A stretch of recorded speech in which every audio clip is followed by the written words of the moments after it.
વડાપ્રધાન નરેન્દ્ર મોદીના કાશી પ્રવાસનો સોમવારે બીજો દિવસ છે. પીએમએ ઉમરા સ્થિત સ્વરવેદ મહામંદિરનું ઉદ્ઘાટન કર્યું. 7 માળનું આ મંદિર 20 વર્ષમાં 100 કરોડના ખર્ચે બનાવવામાં આવ્યું છે. પીએમ મોદીએ મંદિરની દિવાલો પર અદ્ભુત કોતરણી જોઈ. પીએમ મોદીએ કહ્યું, સંતોના સાનિધ્યમાં કાશીના લોકોએ સાથે મળીને વિકાસ અને નવીનતાના ઘણા નવા રેકોર્ડ બનાવ્યા છે. કાશીના કાયાકલ્પ માટે સરકાર અને સમાજ, સંતો બધા સાથે મળીને કામ કરી રહ્યા છે. આજે સ્વરવેદ મંદિરની પૂર્ણાહુતિ આ દિવ્ય પ્રેરણાનું ઉદાહરણ છે. આ મહાન મંદિર મહર્ષિ સદાફલ દેવજીના ઉપદેશો અને ઉપદેશોનું પ્રતીક છે. પીએમએ કહ્યું કે ગુલામીના સમયમાં ભારતને નબળું પાડવાની કોશિશ કરનારા અત્યાચારીઓએ પહેલા આપણા પ્રતીકોને નિશાન બનાવ્યા. આઝાદી પછી આ સાંસ્કૃતિક પ્રતીકોનું પુનઃનિર્માણ જરૂરી હતું. સુરતના સચિન વિસ્તારમાં બનેલી ઘટનાથી ચોતરફ શોકનું મોજું ફરી વળ્યું છે. શ્રમજીવી પરિવારના 2 બાળકો રેલવે ટ્રેક તરફ રમવા પહોંચી જતા તેમનું મોત થયું હતું. બંને બાળકોના મૃતદેહને સિવિલ હોસ્પિટલમાં પીએમ માટે લાવવામાં આવ્યા છે. સચિન રેલવે ટ્રેક પાસે રહેતા પરિવારો ઉપર જાણે આભ તૂટી પડ્યું હતું. સાંજના સમયે બંને બાળકો રમતા રમતા રેલવે ટ્રેક પાસે પહોંચી ગયા હતા.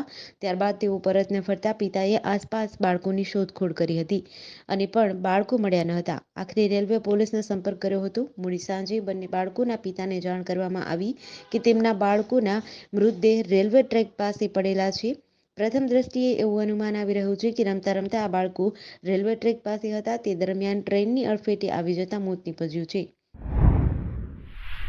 રાજકોટના જંગલેશ્વર તેમજ નીલકંઠ પાર્ક વિસ્તારમાં રખડતા શ્વાનોનો આતંક સતત યથાવત છે.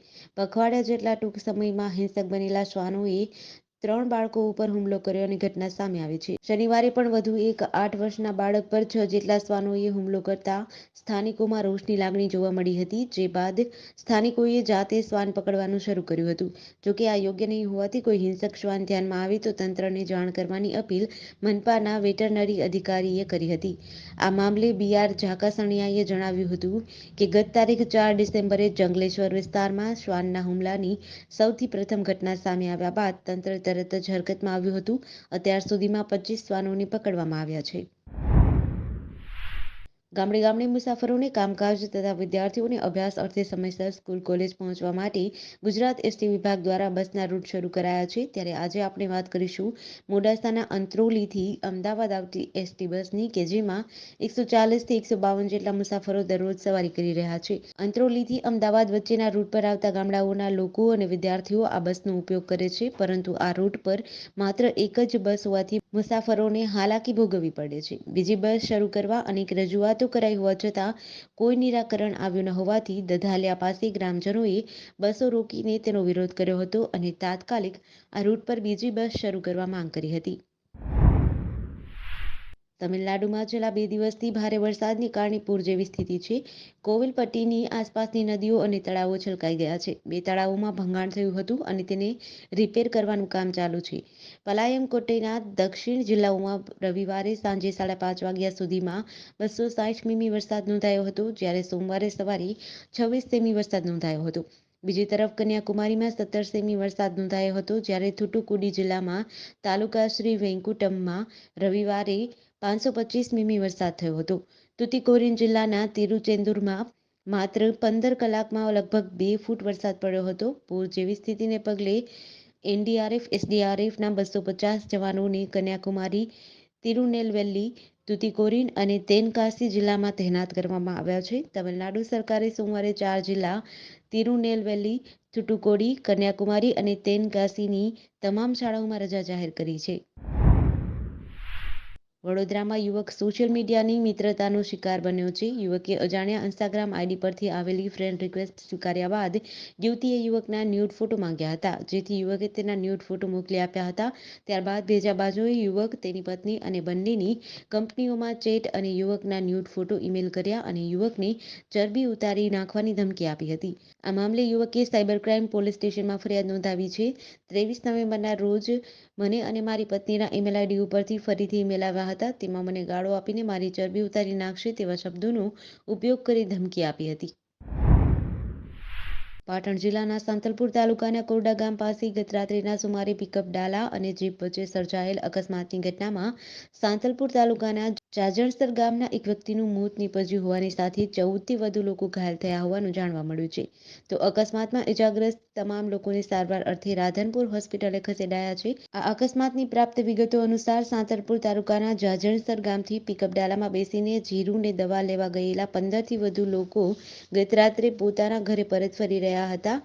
ત્યારે કોરડા ગામ નજીક પિકઅપ ડાલા સાથે સામેથી આવતી જીપ સાથે અકસ્માત સર્જાયો હતો, જેમાં એકનું મોત નીપજ્યું હતું, જ્યારે 14 જેટલા લોકોને નાની મોટી ઈજાઓ થઈ હતી. ગીર ગઢડા તાલુકાના રાયપર ગામની સીમ વિસ્તારમાં સિંહે દેખા દીધી છે અને વહેલી સવારે રાયપર ગામની સીમમાં એક ગાયનું મારણ કર્યું છે. આ જ વિસ્તારમાં સિંહ હોવાનો વિડીયો વાયરલ થયો છે. ગીર ગઢડા વન વિભાગે ગઢડાના રાયપર ગામની સીમમાં સિંહે ગાયનું મારણ કર્યાની પુષ્ટિ કરી છે. તો વિડીયો વાયરલ થયાની પણ વન વિભાગે પુષ્ટિ કરી નથી.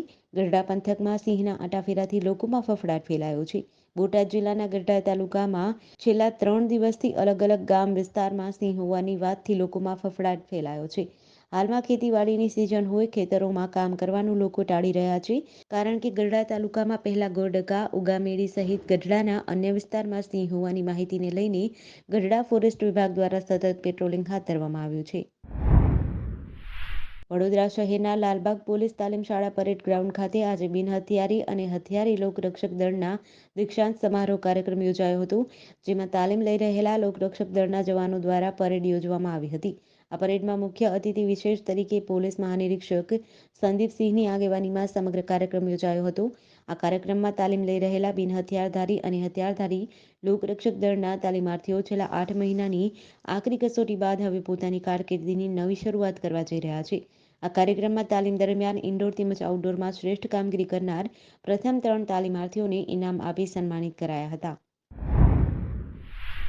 એકતાનગર ખાતે સ્ટેચ્યુ ઓફ યુનિટી પરિસરમાં ગુજરાત પ્રવાસન નિગમ અને adventure tour operators association of ઇન્ડિયાના સંયુક્ત ઉપક્રમે ચાલી રહેલ 15મી વાર્ષિક સભામાં પ્રવાસન, વન અને પર્યાવરણ મંત્રી મુળુભાઈ બેરાની હાજરીમાં રાજ્યના પ્રવાસન ક્ષેત્રોના વિકાસ અને આનંદ પ્રમોદમાં વૃદ્ધિ માટેના 5 મળીને કુલ 10 સમજૂતી કરારો કરવામાં આવ્યા હતા.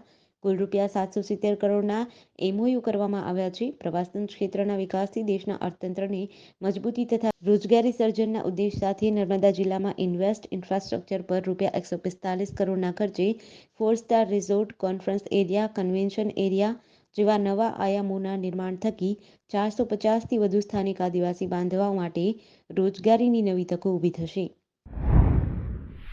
સંતસુરા અને સાવજોની ધર્મભૂમિ જૂનાગઢ શહેર નજીક આવેલા વડાલ કાથરોટા રોડ ઉપર 125 વીઘામાં પવિત્ર પુષ્ટિ સંસ્કાર ધામ બનવા જઈ રહ્યું છે.